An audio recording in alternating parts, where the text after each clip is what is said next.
चंदा मामा। आप सबके सब बोला करो, सच्चा दोस्त कौन होता है?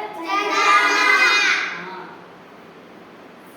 एक लड़की है सलोनी और एक लड़का है मोहन। दोनों भाई बहन है, भाई बहन है वो, भाई बहन थे। एक दिन दोनों मेला देखकर घर लौट रहे थे। दोनों भाई बहन एक दिन मेला देखकर घर लौट रहे थे। रास्ते में उन्हें अमरूद का पेड़ दिखाई दिया। याद रखना है, कहानी को ध्यान से सुनो। रास्ते में उन्हें अमरूद का पेड़ दिखाई दिया, वह अमरूदों से लदा था। वो पेड़ है ना, अमरूदों से ऐसे भरा हुआ था। दोनों खुशी से उछल पड़े, दोनों ऐसे खुशी से उछल पड़े। मोहन बोला, सलोनी देखो। मोहन अपनी बहन सलोनी से बोलता है कि देखो कितने सारे अमरूद है, कितने सारे अमरूद है। सलोनी बोली, चलो तोड़कर खाते हैं। उसकी बहन बोलती कि चलो तोड़कर खाते हैं। दोनों ने गए गए गए, सलोनी बोली चलो तोड़कर खाते हैं। दोनों ने जी भरकर अमरूद खाए, यानी दोनों भाई बहनों ने कितने सारे अमरूद खाए, ऐसे मन भर गया उनका पूरी तरीके से।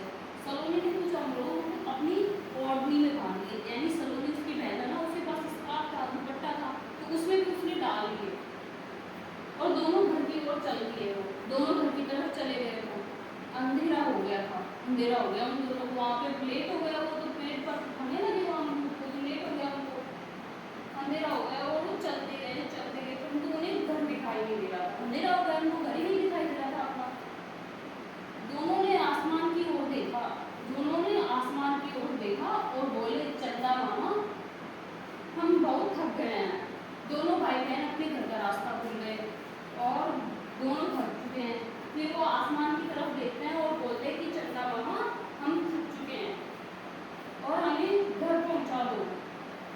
चंदा मामा मुस्कुराए और उनके आगे आगे चलने लगे, यानी चंदा मामा है ना, वो मुस्कुराए और वो आगे आगे चलने लगे, यानी कि वो चल रहे थे। चंदा मामा होते हैं ना वो बाइक वाला, जो उनके आगे आगे ऐसे चल रहा है। थोड़ी दूर जाने के बाद उन्हें अपना घर दिखाई दिया। थोड़ी दूर जाने के बाद उनको अपना घर दिखाई दिया, यानी दिख गया उनका घर। दोनों खुशी से बोले, चंदा मामा तुम बड़े अच्छे हो, हमें हमारा घर पहुंचा दिया, हमें हमारे घर पहुंचा दिया। अब तुमसे भी हमारी दोस्ती हो गई, यानी चंदा मामा ने उनके घर पहुंचाने में हेल्प की उनकी, तो बोलते हैं कि अब आप भी हमारे दोस्त हो। चंदा मामा बोले, हाँ भाई आज से तुम दोनों मेरे दोस्त हो। यानी चंदा मामा उन दोनों से बोले, सलोनी और मोहन से बोले कि हाँ भाई आज से तुम दोनों भी मेरे दोस्त हो, किंतु मैं तुमसे एक बात कहना चाहता हूँ। लेकिन चंदा मामा बोलते हैं उनको कि किंतु मैं तुम लोगों से कुछ बात कहना चाहता हूँ कि आज के बाद रात के समय कभी पेड़ पौधों के फल या फूल मत तोड़ना। यानी उनको एक बात समझाते हैं चंदा मामा, हाँ कि ये बात चंदा मामा समझाते हैं कि आप दोनों कभी भी रात के समय पेड़ हो ना, तो उसमें से फल फूल कुछ भी रात के टाइम पे नहीं तोड़ना चाहिए, अच्छी बात नहीं होती है। रात के टाइम पे अपन पेड़ को नहीं लाते ना, कुछ तोड़ते भी नहीं है उसके अंदर। अपनी मम्मी भी अपने को ये समझाती है, क्योंकि पेड़ पौधों में भी जीवन होता है, यानी पेड़ पौधे भी जीव होते हैं। वो अपन है ना, वो सजीव है, तो पेड़ पौधे भी सजीव होते हैं। निर्जीव जो होता है, निर्जीव जैसे कि भी बक्सा है तो ये निर्जीव है। अपन है, अपन सजीव है, जो चल सकते हैं, जिसके अंदर जीव होता है ना वो सजीव होता है, जिसके अंदर जीव नहीं होता वो निर्जीव होता है।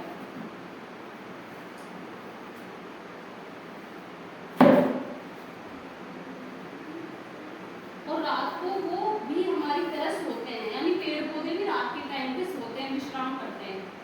दोनों भाई बहन एक साथ बोले, ठीक है मामा जी, यानी वो ऐसे बोलते कि ठीक है मामा जी, यानी चंदा मामा को बोले, ठीक है मामा जी अब हम आपकी बात कभी नहीं भूलेंगे, कि अब हम आपकी बात कभी नहीं भूलेंगे और कभी पेड़ पौधों के फल फूल ऐसे नहीं तोड़ेंगे और रात के समय पेड़ पौधों को कभी नहीं सताएंगे।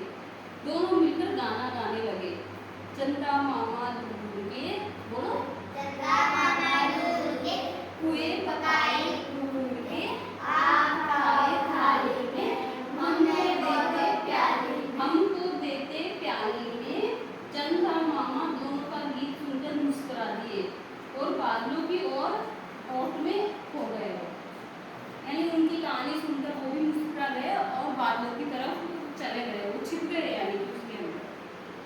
अच्छी लगी